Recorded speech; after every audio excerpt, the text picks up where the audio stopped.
Je viens devant vous aujourd'hui pour vous faire passer un message. Et comme des millions d'Africains, je viens exprimer un ras-le-bol général. Oui, c'est vrai que tous ne pouvons pas prendre la parole, parce qu'il y en a qui sont privés justement de cette prise de parole. Mais quand nous pouvons le faire, faisons-le. Ça peut nous aider.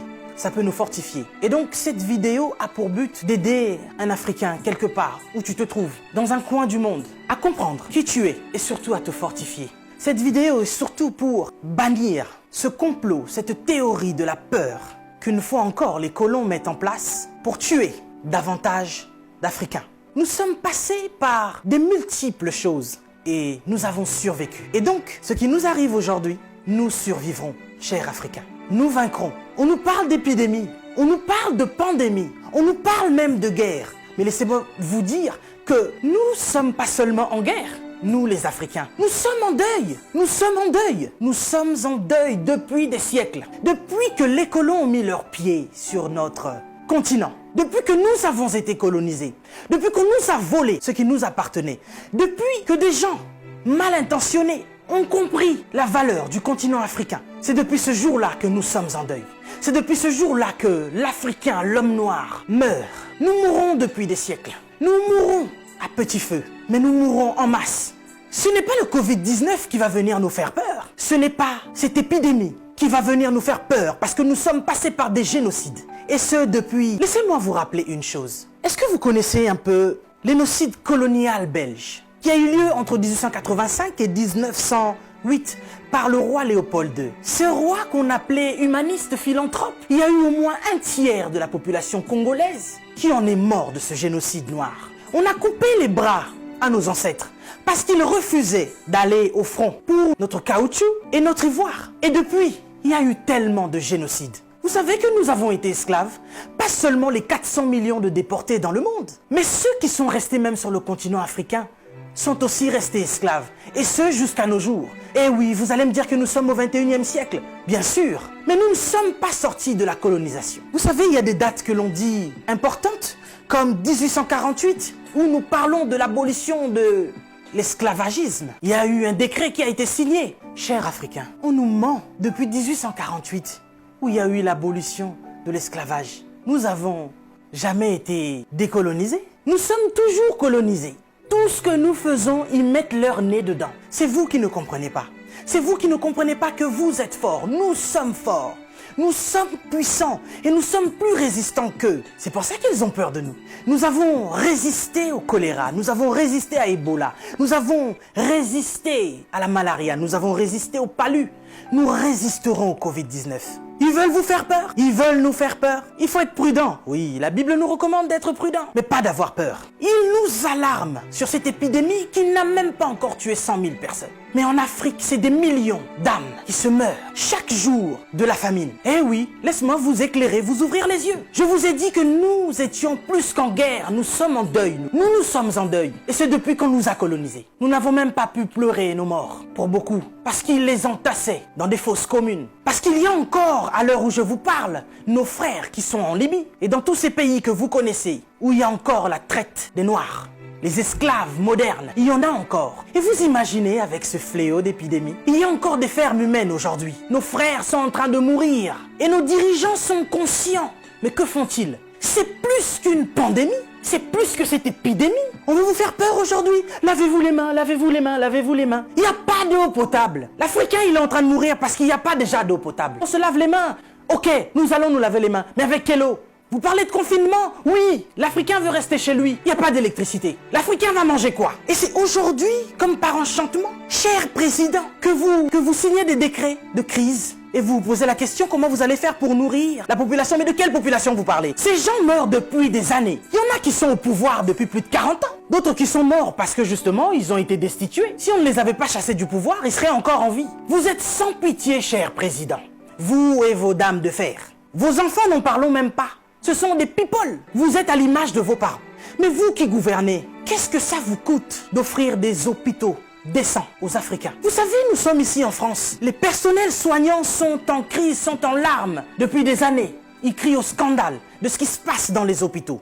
Pour nous autres qui avons des membres de nos familles qui travaillent dans les hôpitaux, nous savons ce que c'est. Ils nous racontent l'enfer de ce qui se passe dans les hôpitaux français. Mais du moins, nous avons des hôpitaux décents. Mais nous crions à la crise sanitaire. Mais en Afrique, c'est comme si c'est maintenant que vous vous réveillez. Je n'arrive pas à dormir. Je me vois mal aller dormir sur mon lit, alors que je pense à tout ce continent africain qui est en deuil. Et ça depuis. Je me dis, mais cette épidémie, cette pandémie, si ça devait toucher le petit peuple, qu'est-ce que nous allons devenir? Mais Africains, laisse-moi te dire que nous avons vaincu toutes ces épidémies. Choléra, Ebola, malaria, palu. Nous vaincrons ce petit Covid-19. Nous sommes plus forts que ça. Nous sommes bien plus forts que ça. Peut-être que je ne suis pas au courant, mais jusqu'à présent, ceux qui ont apporté cette épidémie, ce sont des gens qui sont venus de l'extérieur, les étrangers. Et puis ça touche des personnes qui sont bien placées, des gens qui, je pense, ont une belle vie. Mais ce petit peuple qui vit dans des bidonvilles, ce petit peuple qui vit des conditions sanitaires incroyables, Dieu préserve ce peuple. Cher Africain, laisse-moi te dire que tu es fort. On veut t'affaiblir mentalement pour te faire comprendre que tu es faible. Et voici que ça fait des siècles que l'homme noir meurt de la drépanocytose. Personne ne cherche le vaccin. Personne ne cherche à soigner cela parce que, dit-on, c'est la maladie des Noirs. Mais soudainement, on nous parle d'un vaccin pour aider la population noire face à cette pandémie de Covid-19. Nous n'avons que faire de vos vaccins. Et nous n'en voulons pas. Si vous avez envie de faire des tests, testez vos animaux, vos chiens, vos chats. L'homme africain n'est pas un animal. Nous ne sommes pas des cobayes de vos labos pour que vous commenciez vos tests sur nous. Ça fait des siècles que vous nous testez. Ça fait des siècles que vous nous faites souffrir. Depuis que vous avez découvert que le continent africain était le jardin d'Éden, vous ne voulez pas nous lâcher. Nous souffrons, mais nous sommes en train d'enrichir plusieurs. Nous mourrons de faim alors que nous nourrissons plusieurs. Quelque chose m'a fait rire il y a quelque temps. 23 Italiens retrouvés clandestinement sur un port nigérian. Ah, depuis quand l'Italien rentre clandestinement au Nigeria? Parce que vous voulez aller vous réfugier en Afrique maintenant? Il n'y a pas très longtemps, sur vos côtes, vous chassiez les migrants de vos côtes. Votre Premier ministre a dit qu'il ne voulait plus. Il en avait marre de cette invasion africaine sur ses sols.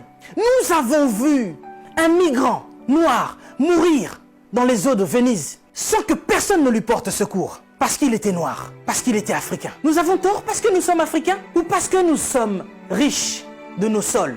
Parce que nous avons de quoi manger et de quoi nourrir toute cette planète. C'est pourquoi l'Africain souffre. Mais Africain, laisse-moi te dire que tu es fort. Laisse-moi te dire que tu es vaillant. Laisse-moi te dire qu'il en faudra beaucoup plus pour te vaincre. Ils ont essayé de nous décimer par l'esclavage. Ils n'ont pas pu, nous sommes encore là, et plus nombreux que jamais. Et nous sommes plus résistants que jamais. Parce que tous ces microbes auxquels nous faisons face chaque jour ne réussissent pas à nous décimer. Ce n'est pas un Covid-19 qui va décimer le peuple noir. N'ayez pas peur, tel est mon message. Je vous invite, chers Africains, à devenir beaucoup plus forts. Ne faites pas confiance à ceux qui nous gouvernent. Ça fait des lustres qu'ils sont là. Ils prennent leur retraite tout en étant présidents. Ils ont du mal à lâcher ce fauteuil qu'ils pensent être éternel. Qui a déjà fait 200 ans au pouvoir? Êtes-vous assez fort pour faire 300 ans? Vous n'arrivez même pas à faire 100 ans. Mais vous êtes tellement médiocre, ignoble. J'ai suivi plusieurs de nos présidents africains qui ont copié le discours du président Macron. Bande de marionnettes, bande de gigolos. Vous n'êtes même pas capable d'écrire vos propres discours, au point où vous devez copier sur ce que Macron dit. Lui-même, il est en train de mentir à la population française. Son gouvernement nous ment depuis le début. Et vous, vous suivez Macron pour continuer à mentir aux Africains? Mais nous, vous nous mentez depuis des siècles. Vous nous mentez et encore vous nous mentez. Pour remplir vos poches. Vous vivez dans des palaces, mais vous vous souciez même pas de ce que l'Africain doit manger. Oui, nous sommes en deuil. Et depuis des siècles, nous sommes en deuil. Parce que nous ne pouvons pas manger à notre faim. Parce que nous ne pouvons pas avoir de l'eau potable. Parce que nous ne pouvons pas avoir de l'électricité. Regardez à l'est de la RDC. Il y a un génocide qui perdure. Des gens meurent. Qui en parle? C'est sous silence. Et aujourd'hui, l'OMS vient nous parler de la pandémie de l'épidémie qui n'a même pas fait 100 000 morts dans le monde. Ces millions de Congolais qui meurent chaque jour. Qu'est-ce que vous en faites? Vous nous parlez de crise? Vous voulez prendre des décisions de crise? Mais nous, ça fait des siècles que nous sommes en crise. Qu'est-ce que vous faites, cher président? À part manger et boire et faire des fêtes. Vous parlez confinement? Oui, l'Africain accepte. Mais nous sommes en confinement, nous, depuis des siècles. Les gens meurent tous les jours de la famine. Ça, ce n'est pas une épidémie, ce n'est pas une pandémie. Des jeunes filles se font exciser tous les jours en Afrique de l'Ouest. Boko Haram est en train de exterminer des gens. Ils violent des femmes, ils séquestrent des jeunes filles. Boko Haram, qui leur vend des armes? Qui en parle? Et à cause du Covid-19, vous voulez faire paniquer les Africains qui vivent déjà en panique depuis des siècles. Quand nous voyons nos frères qui essayent de fuir leur continent et qui meurent dans les eaux de la mer, ça c'est un génocide qui perdure depuis des siècles. Et nous en avons marre, nous en avons assez. Nous voulons qu'il y ait un changement. Mais qu'est-ce qui vous manque à vous aujourd'hui? La Chine a pu construire un hôpital en 10 jours.